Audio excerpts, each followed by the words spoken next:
In this video, I'm going to show you how to fix screen recording not recording audio on Samsung Galaxy.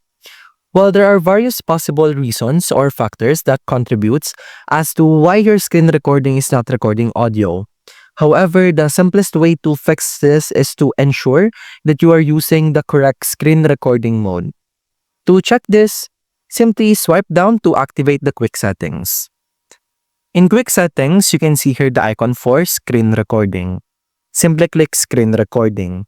I cannot live demonstrate this as I am currently screen recording, so I took prior documentation. To select the mode of your screen recording, as you can see here in this image, after clicking the icon, you will see here three options for sound: none, media, media and mic.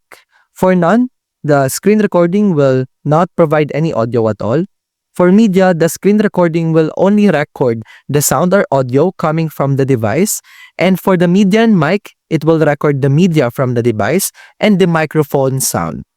So if you want to produce audio on your screen recording, you can either select media or media and mic, then click start recording. And that's about it. That's how to fix screen recording not recording audio on Samsung Galaxy. If you have any questions, please let me know down in the comments below and I'll do my best to help you out.